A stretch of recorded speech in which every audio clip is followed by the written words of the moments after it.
Record. There we are.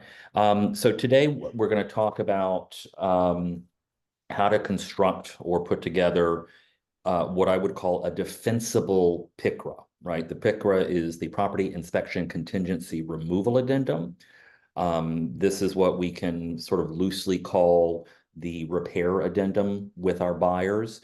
And I've seen a lot of bad PICRAs come across. I've written a few bad PICRAs myself in a rush. But my thinking with building a better PICRA and getting what you want for your buyers is a quote from Bill Hampton. Bill Hampton says, "To be unclear is to be unkind." And I'll say that again for those in the back. To be unclear is to be unkind. This is also in the vein of you don't get if you don't ask. And also you only get what you ask for. So let's start with a couple of bad PICRAs. And I wish Kathy was here because she knows some of these people. So let me share my screen. All right, Chesapeake Bay home inspections. What's the first thing that we see with this one? Anyone? What's the first thing that's wrong with this? It's not the PIC reform? Well, sorry, so this is the inspection. I should clarify. Yeah, so this is an inspection agreement and or the home inspection report. What's wrong with this one, I just want to bring this up, is that it's all handwritten. That's what I was going to say, but Right. I didn't know. You know, it references photos. There's no photo addendum with this. I don't know who this inspector is, but my guess is that he's 100 years old or he studied under someone who was 100 years old. All right, so let me get rid of that. Stop share, close that one. This one, this is the one I really wanted to share. So this is the PICRA that gives me heartburn. All right, so I've blacked out the names to protect the guilty. So hello. So first of all, they have used like every single bit of white space in the PICRA to ask for God knows what.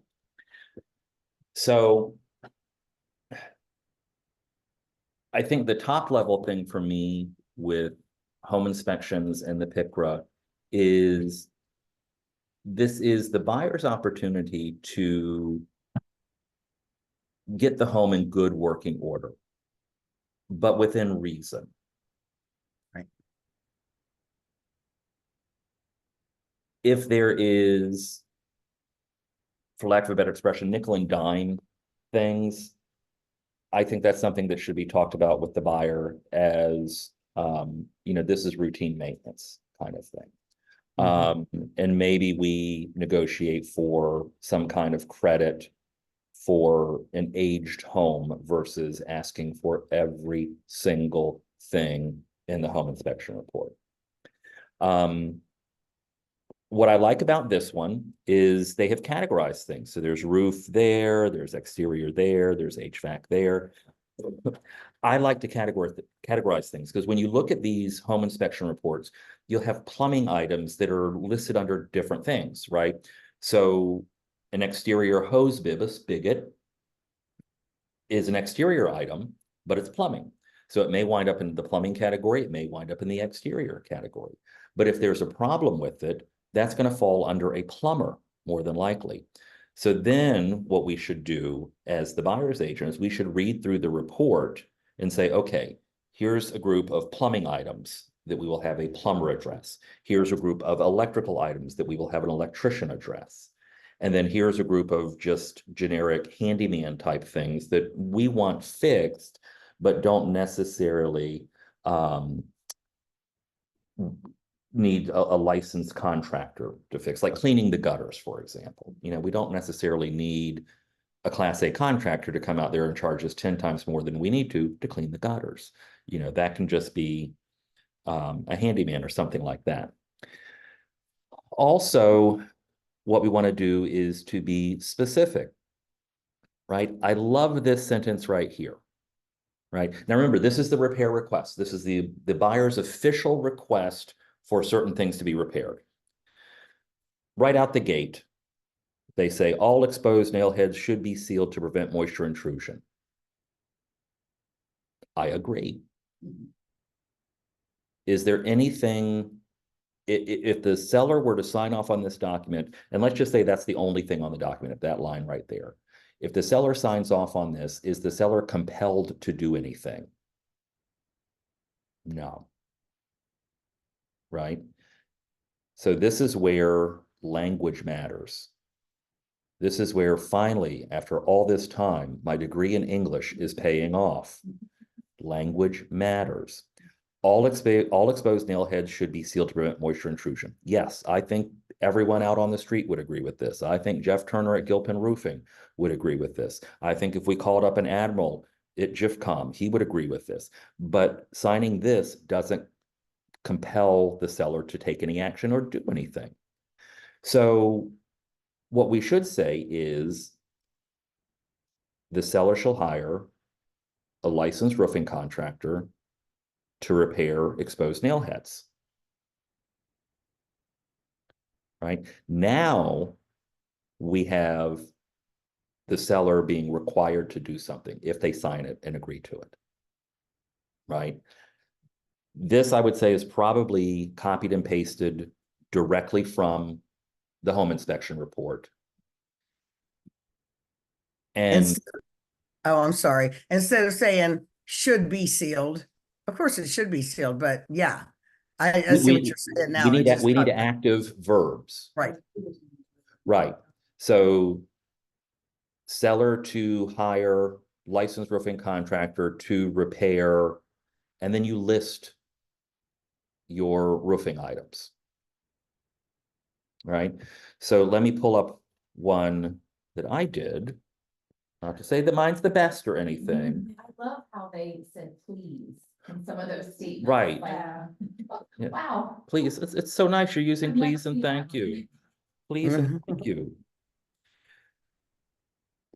So in my mind, and I've been writing PICRAs for 20 years now, in my mind, you have some very elemental things that should be in every PICRA. First of all, everything needs to be self-referential, right? If I am given a PICRA, I don't know what it's attached to, right? So this addendum refers to the CR Inspection Services Report dated March 10th, 2023. If I'm in a court of law with Judge Judy and this pops up as a piece of evidence, what does that statement cause you to do? Go look for that inspection addendum or that inspection report, right? Because now it's like, okay, who is CR Inspection Services and where is the report dated March 10th, 2023? Right? You want everything to, within the contract, within every addendum to reference back to the others. And it does that here with the contract, right? This document forms an integral part of the purchase agreement dated. So now we go look for a purchase agreement with this date on it between these people, right? Everything is self-referential in our contracts. So everything that we write should be as well. And the previous PICRA did not say that. When we send over the inspection report with the PICRA and we ask for repairs, I think it is incumbent on us to reference the items within the report that we're asking for, right? We've got a lot going on in this world. And the last thing I want to do is read a 75-page report to see what they're talking about with, in this instance, tree in contact with an entrance cable. If I can go to 8.1.1, there it is. I can search the PDF for that. I can go right to it. I don't have to read 75 pages to get to that one item. Similarly, here we have item 2, a plumbing contractor, right? I went and pulled everything together and said, okay, this is what we would like to see happen with a plumbing contractor. And by putting everything in here, I do my best. It's not always perfect, but I do my best to say, okay, I want them to repair the corroded gas line. So the corroded gas line is going to be 7.5.1. Snake the slow drain in the upstairs bathroom. That's 7.2.1. Replace the damaged clean out cap, 7.2.2, right? So they're sequential in line with how I put them. Now, if you wanted to, you could do repair corroded gas line, parentheses there, 7.5.1, snake slow drain in the upstairs bathroom, parentheses 7.2.1. That's fine too, but just be clear, right? Because if you receive something like this and your seller signs it, you could be on the hook for being unclear. You could be on the hook for some repairs or trying to rush at the last minute to get some repairs done. It's like, well, that's not what I meant. Well, you didn't say that, right? To be unclear is to be unkind.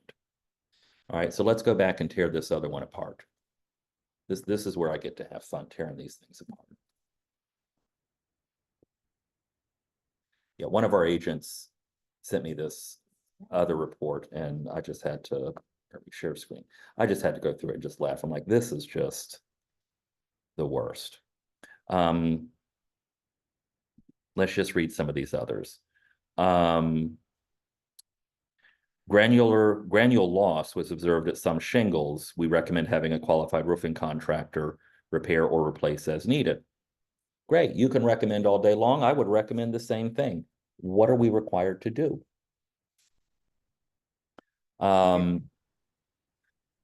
Here's one that Jenny was talking about. Please have the HVAC system serviced by a qualified contractor. Now we're getting to something that may actually cause an action to be taken, right? But even here, I would say seller to have licensed mechanical company service and clean HVAC system, right? And then I would put that point in there. You know, because it's just insane that anyone would just copy and paste these kinds of things. Again, I like they use please. I'm not that polite in mine. Here's one. Please use a qualified contractor. You know, it's just like, no, I refuse. You know, you can please and thank me all day long, but I'm not going to do it. So this is something that, first of all, if I receive this, and this is what I recommended with one of our agents, I would just say, you know what? All of this is noise. We're going to give you $5,000 in lieu of repairs. So I don't know what the result of this was, but It is poorly written. it is poorly honestly. written. I have been known, once we agree to repairs, I have been known on the listing side to go back and rewrite this so that we have the utmost clarity, right? So, you know, please have the living room window, please repair the living room window, middle window that will not stay open. You know, there's probably language in the report that specifically says the sash is out of balance or there's some piece that's broken. You know, so I would go back and write that, you know, seller to have licensed or qualified window contractor repair middle living room window or something like that. And then again, put the item number in there. You know, that's a lot of work, but I think in some ways it's necessary because if my seller signs this as it's written, I'm not protecting my seller.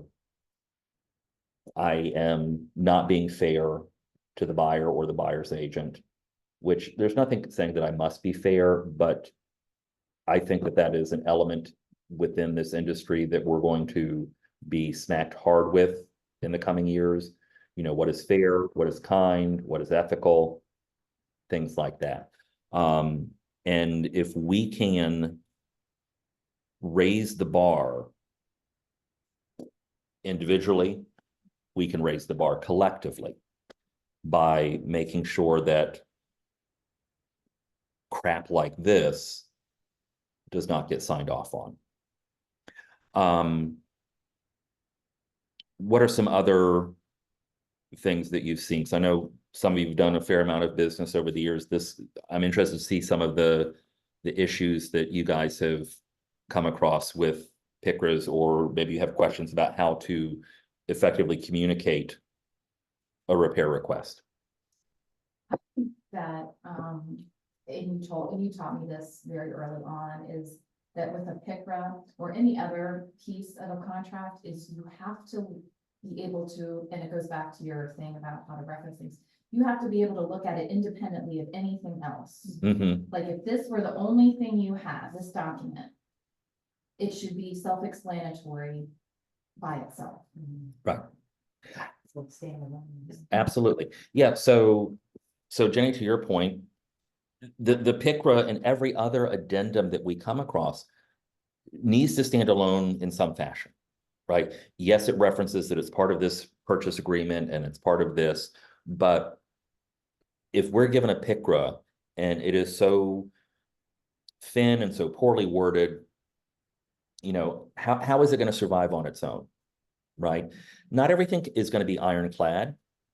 That's not the point of this, but we want to make sure that when a buyer and a seller agree on these repair requests, that both parties know exactly what they're getting, what they're asking for, and what the end result should be, right? I had one recently where I was fully expecting photos to be provided after a repair in the crawl, and they weren't.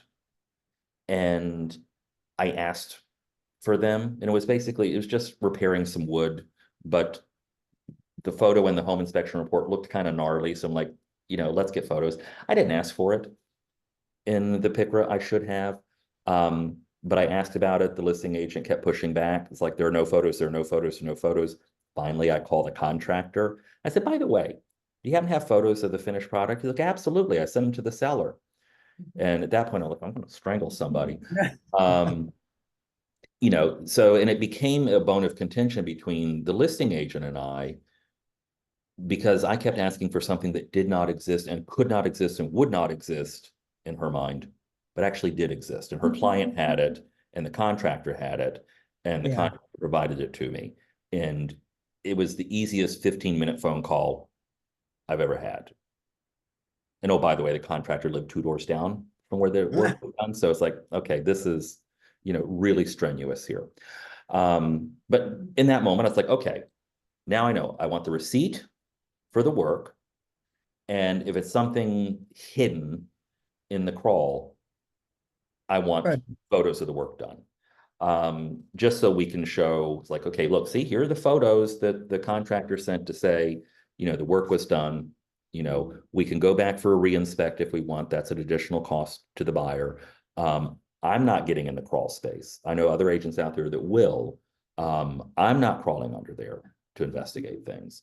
But the other side of that is that when I have work done on my listings, especially if the homeowner is doing any work, you know, because again, clean gutters, you know, I've had plenty of homeowners climb up the ladder, clean the gutter, say, hey, while you're up there, snap me a picture of the clean gutter, just so we can say, hey, look, gutters are clean. You know, I don't know of anyone who goes anywhere really without their phone anymore. And I think everyone's phone now has a camera on it. So whipping it out and taking a picture of the freshly cleaned gutters should not be a crisis, should not be a bridge too far. I have another question. Yeah. So, can you speak to how, because sometimes we see termite repairs end up on a PICRA. Mm-hmm. So say the home inspector or the termite guy finds work or issues. Sometimes that ends up on the PICRA, sometimes it doesn't. Can you speak to that and how? So a lot of times, so the termite and moisture letter, that whole inspection is a totally independent process of the home inspection and the PICRA. However, that is one of those things that it's part of the contract, but it's also not part of the contract. So it just says we have to have a clear termite and moisture letter.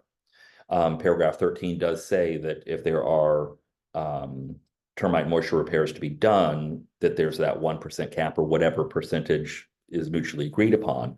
But there's not a whole lot saying, you know, send us the receipt, send us a warranty, send us pictures, things like that. So what I'll do a lot of times is especially if we have the termite inspection prior to the home inspection, termite moisture inspection prior to the home inspection, or at the same time, I will include the termite moisture repairs as part of the PICRA, right? Just so that it is codified yet again, right? Because you see in all of our paperwork, there's a lot of redundancy, right? So I don't feel foolish by being redundant about the termite, right? The contract covers it, yes. The mortgage company is going to demand to see the clear letter. The termite company is on the hook for the work they did, and if they have fraudulently provided a clear letter, they could lose their license and face other fines and penalties. But I want to be overly clear with these things. So, and I'll say, you know, pursuant to paragraph 13, you know, seller to have, you know, licensed termite and moisture company treat, you know, whatever it is that's being requested. You know, the good news is that, and I say this all the time, the majority of the time, 90 to 99% of the time, all of this goes the way it's supposed to, right? Most agents in the marketplace, I think, have a fair handle on what needs to be done, what is routine, what is not routine. It's when we see the PICRAs like the one I showed you where they're saying please, and you know, these nails should be caulked, and like, yeah, okay, you're not asking for anything. It's things like that that I immediately go and look up the agent to see how long they've been in the business, right? Because I'm like, is this your first PICRA? Is this the first house you've ever sold? Do you not have a broker or a mentor to help you with this? You know, apparently you know how to read, and you can copy and paste, but that seems to be about as far as it goes.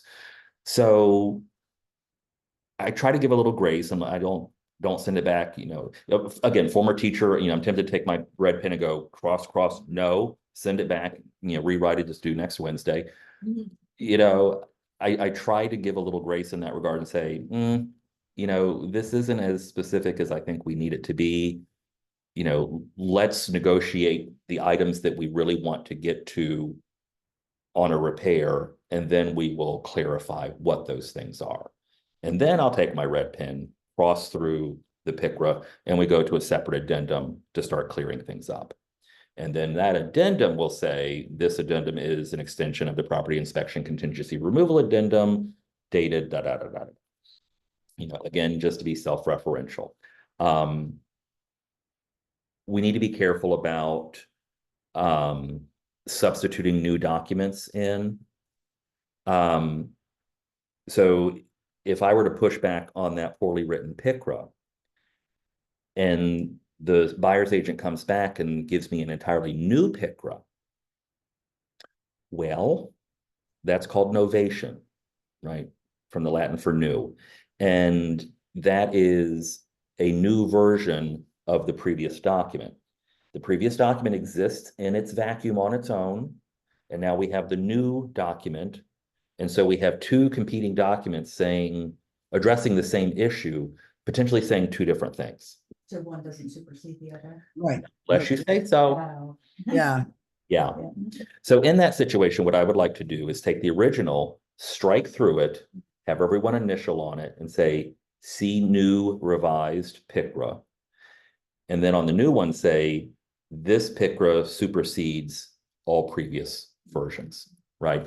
Because, and I think we're going to get into this space again. I remember years ago, we would have so many cross-throughs and negotiations on price or whatever. The whole front page of the contract was almost illegible. I should go back and see if I have anything scanned 10 or 15 years It's a mess. ago. It can be a mess. And as You well know, Yeah, And we would have to jump out to a whole new addendum just to clarify things, right? And I could have, a contract in hand. I can read it here, but as soon as I, God forbid, fax it or scan it, it becomes illegible, right? And Donna, I know you remember back in the day with mortgage, all the times we'd scan or fax things back and forth, it gets degraded each time and becomes illegible, right? And the same thing happens with some of these scans, just because we run it through this, $10,000 Ricoh printer upstairs doesn't mean that it's going to be crystal clear on the other side when it's comes through as a scan. So, if there's any clarification that needs to be done, just always feel free to bump that out to a new addendum, reference it, and just try and clear it up as best you can. So going back to when you were asking about the photos, do you put that like Sawyer will complete some, complete such and such a task that you ask with photos committed at completion or something? Yeah, I think, my lesson learned this last month is that if I want photos, I'll ask for them. Okay. Yeah, and contractor to provide photos of the finished work. Right? Because just like I said, everyone has a phone. These contractors are in the crawl with their phone. And honestly, so I have seen termite guys and HVAC guys, they will shoot video in the crawl or in the attic of what's going on. They'll send pictures. I've had my HVAC guy like in the attic sending me pictures while I'm downstairs, showing me what's going on. And then he comes down and explains it to me. And I'm like, that is brilliant, because seeing is believing, right?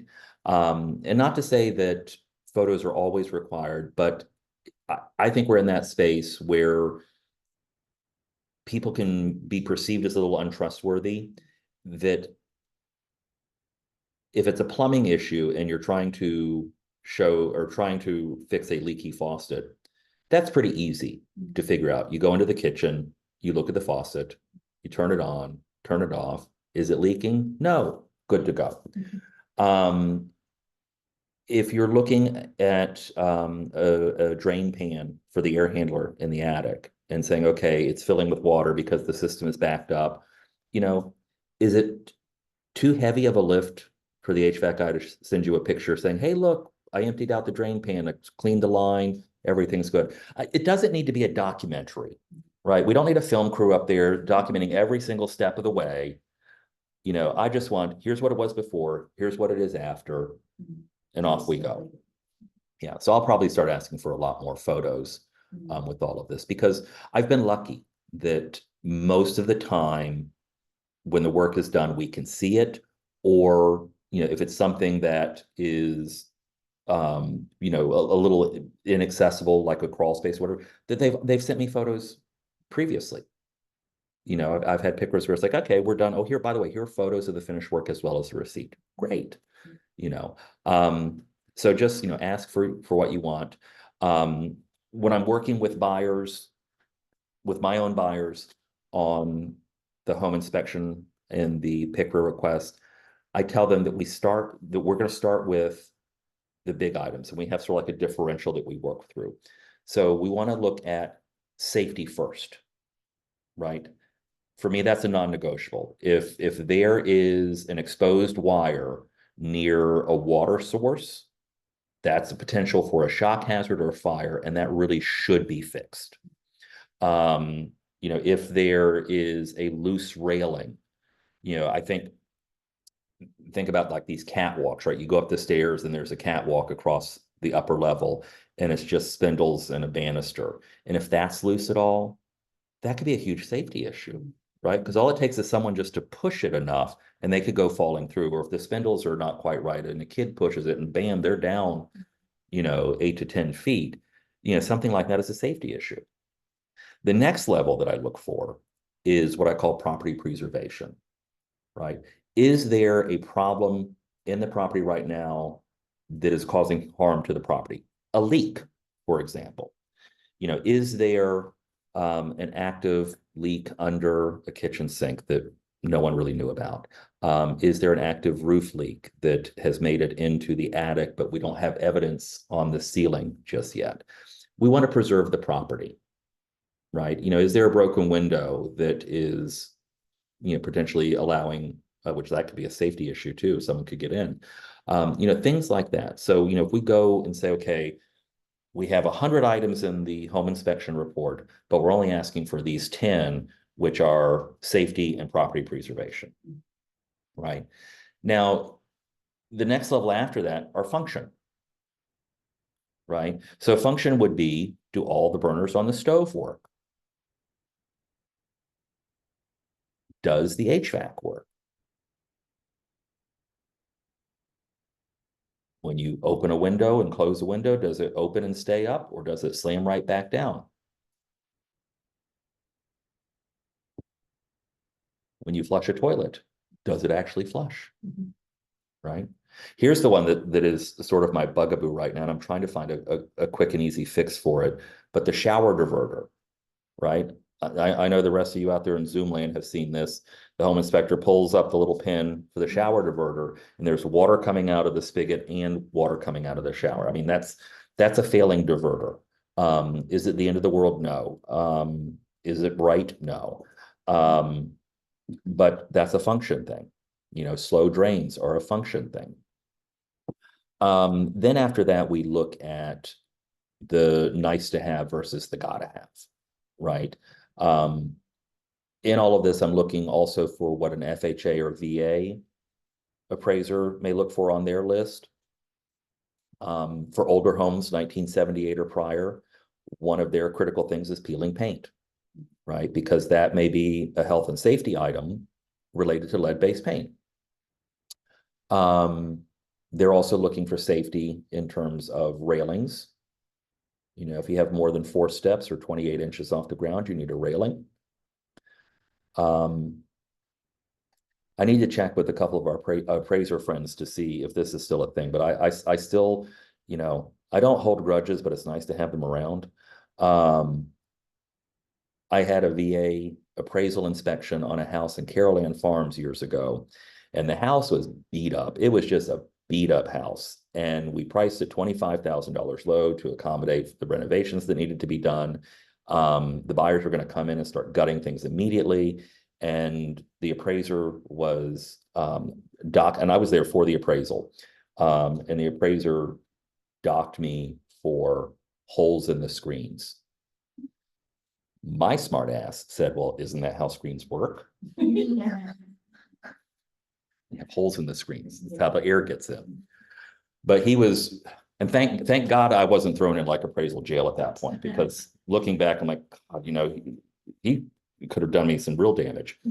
But they were looking at like the pock marks in the screens where like branches had hit it and things like that. And the easy fix there is they make these little adhesive squares of screen that you can buy at Lowe's and Home Depot and just patch it. That's all they care about. But so they look at those kinds of things. So through all of this, I look for those kinds of things as well. And, you know, even though we may not ask for them, I may bring it up to the listing agent and say, hey, by the way, we don't give a hoot about a railing on the front stoop, but the VA appraiser might. So do with that what you will, because it may delay closing if we don't have it, kind of thing. Now, something that is very, very critical to note.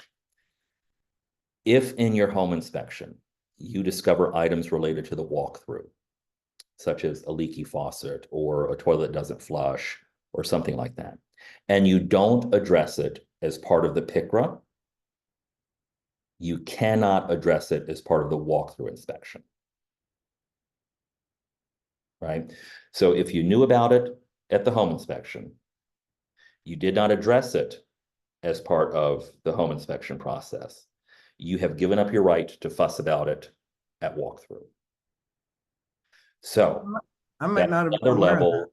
Well, hang on now. That's another level that we look at too. It's like, out of all of this, then, you know, safety, property preservation, functionality.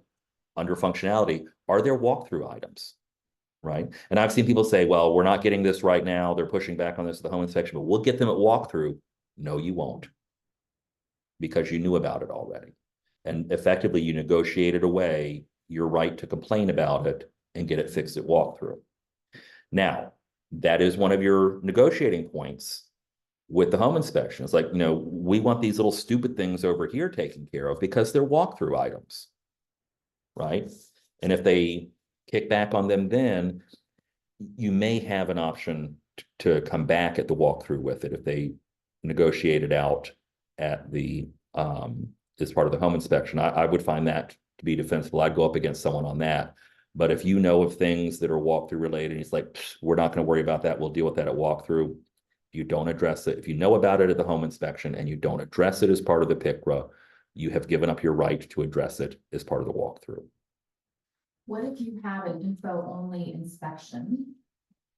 And, or let's say let me think this through. Let's say as a buyer, we have an inspection and the report, the PICRA goes to sorry, I'm having trouble.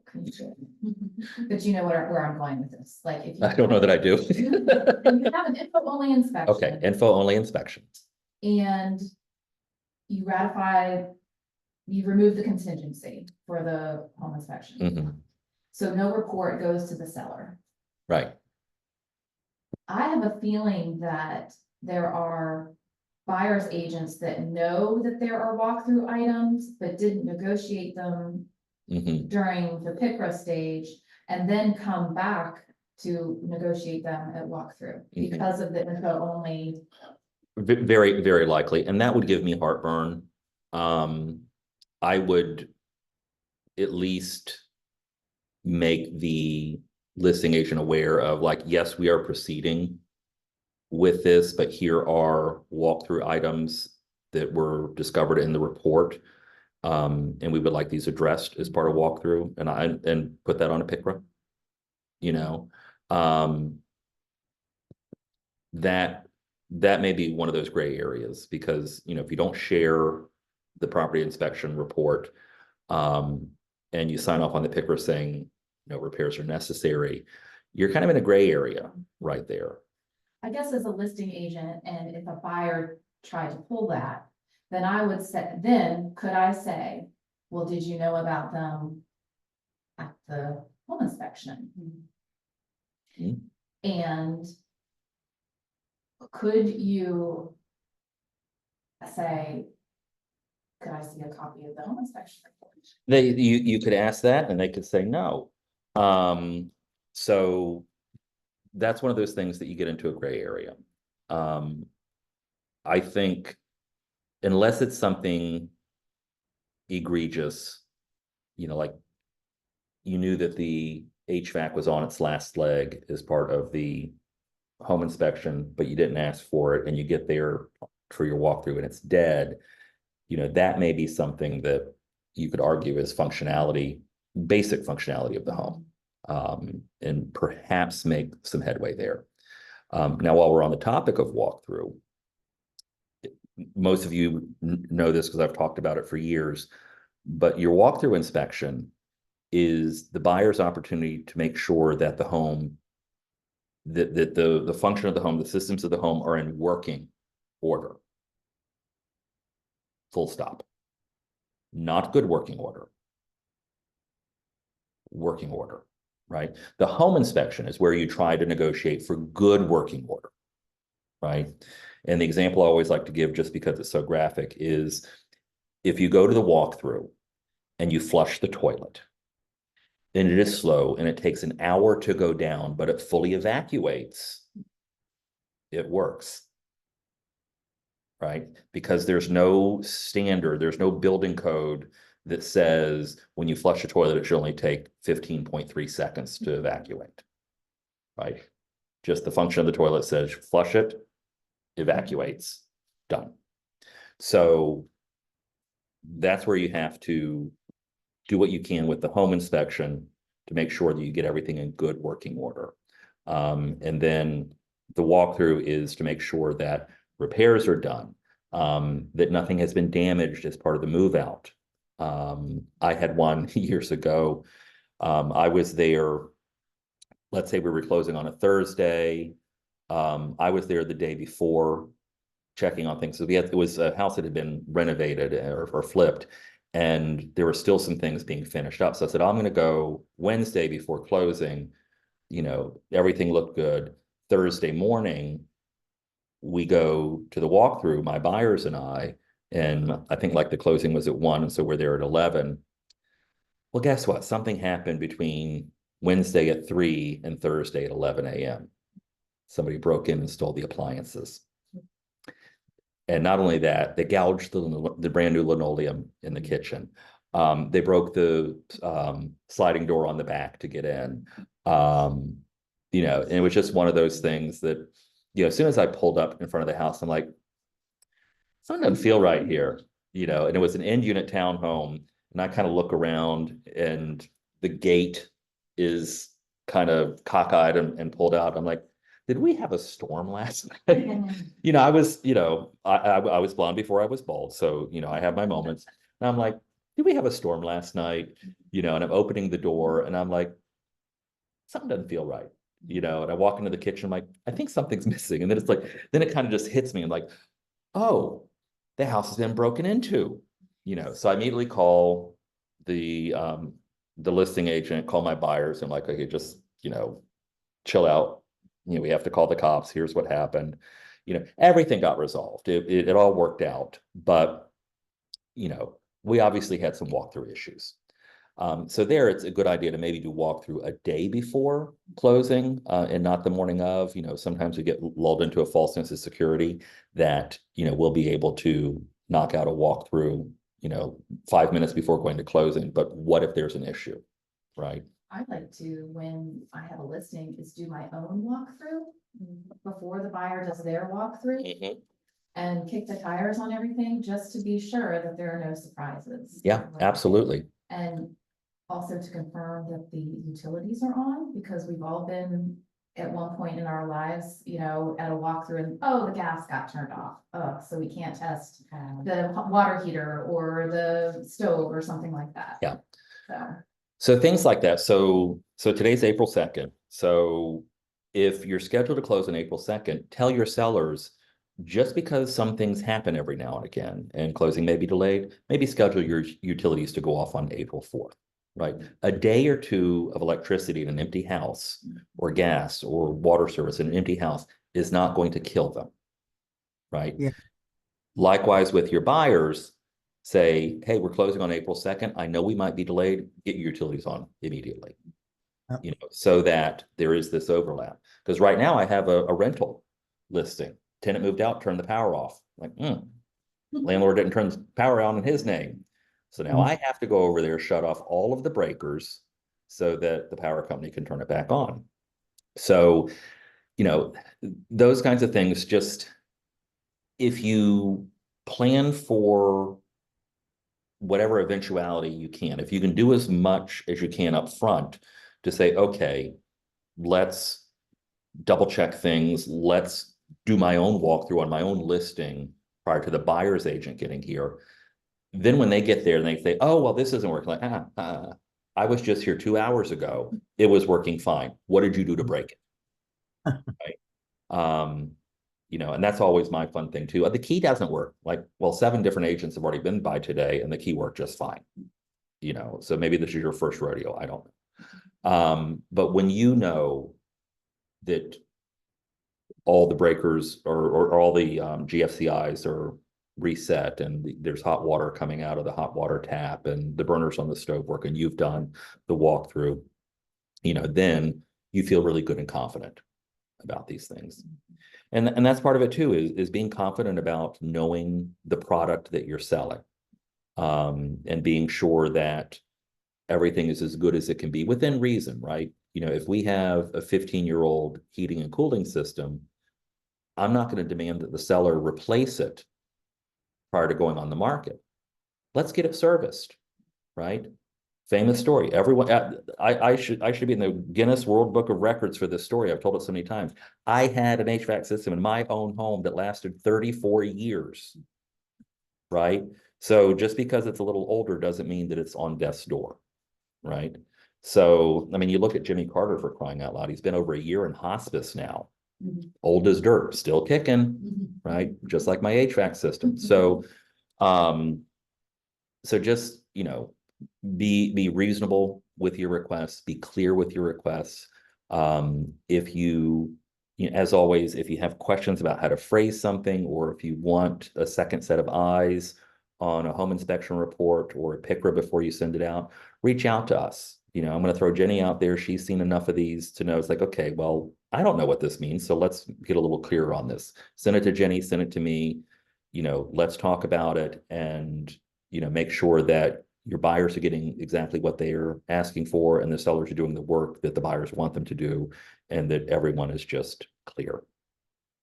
So what if they forego the home inspection, or you wouldn't have it plan to do that? I really dislike buyers not doing home inspections. I know that that is a negotiating tactic.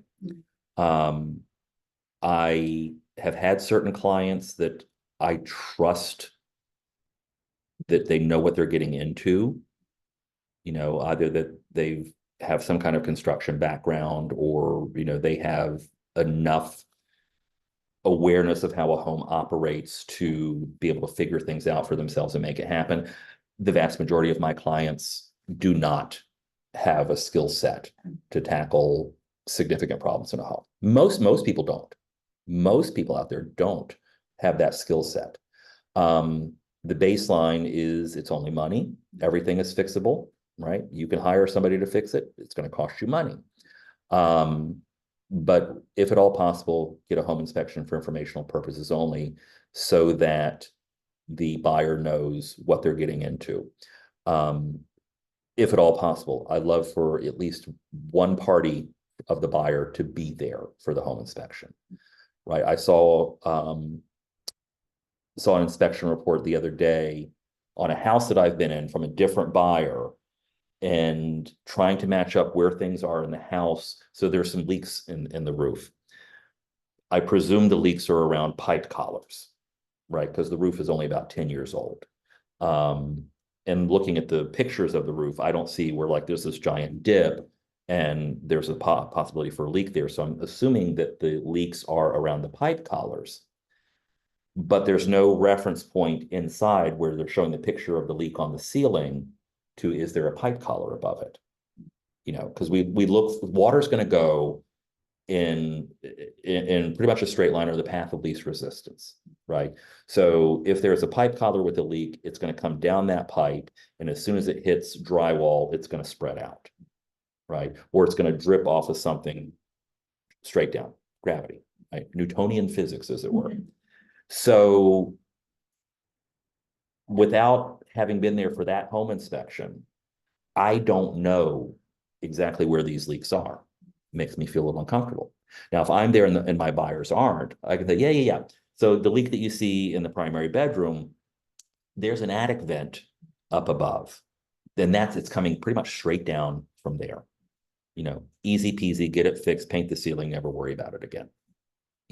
That kind of thing. But with buyers being present at the home inspection, they can lay eyes on things. They can hear it straight from the inspector that, hey, this is a pretty important item. You definitely want to have this addressed. Or, hey, these things, they look scary, but it's a simple fix, right? One of my favorite ones is mismatched breakers, either different amperage, or the one thing that always blows my mind is different brands. GE panel says that you should only have GE breakers in a GE panel, whatever. But that's an easy fix. It sounds like it's going to blow up when you read the report, but it's an easy fix. It's $100 of an electrician's time, right? Pop it out, put it back in, we're done. So, have your buyers there for the home inspection. For those who haven't, go through the Anatomy of a Home class at Hurrah. I think it's coming later this summer. It is a phenomenal class. Take the blueprint reading class. I can't tell you, and I've been through those classes, and I grew up doing that stuff in construction. I can't tell you how invaluable that life experience that I have. And I hated growing up in construction as a kid, right? Because I was, artsy fartsy nerd. I did not want to be, dirty on a construction site, holding things around. So I went off to college so I wouldn't have to do it. And look what I'm doing now. I'm, you know, running around with home inspectors, kicking things around. But that life experience has been invaluable to me with home inspections and selling homes. And so if you didn't grow up with that, go take the anatomy of a home class. Mhm. You know, go to a new construction site and learn about how they do certain things. Because the greater understanding you have of how a home is built and how a home is supposed to function, the greater ability you're going to have to answer your clients' questions, calm their concern, and move them forward in the transaction. Knowledge is power. Knowledge is absolutely power. All right, so remember, the theme of all of this is to be unclear is to be unkind. So ask for what you want. You don't get if you don't ask. And just make sure that everyone is in agreement and on the same page. And feel free, I still do this. You know, I'll talk with the other agent. I'm like, okay, here's what we're trying to accomplish. How would you like to accomplish this? You know, let's come up together with language that you feel good with, I feel good with, and we'll put it together. You know, and I'll do that from time to time. You know, especially if it's like late in the day and I have the brain fog because I've been running 100 miles an hour all day long. It's like, you know, Jenny, my brain is fried. You know, this is what we want to accomplish. Do you have canned language that you use for it? Sometimes they do, sometimes they don't. You know, but you know, develop that trust with the other agent. You know, and let them know that you're willing to work with them, kind of thing. Trying to get to the same place. We're all trying to get to the same place. We're all trying to get to the closing table and make sure the sellers and the buyers are happy. So, all right, I think we have a sales meeting tomorrow, so I will see you all then. I understand Amanda Sams will be back with us. It's always great to have our attorney here to not only scare us into submission, but bail us out of hot water. So I'll see everyone then. Have a great day. Thank you.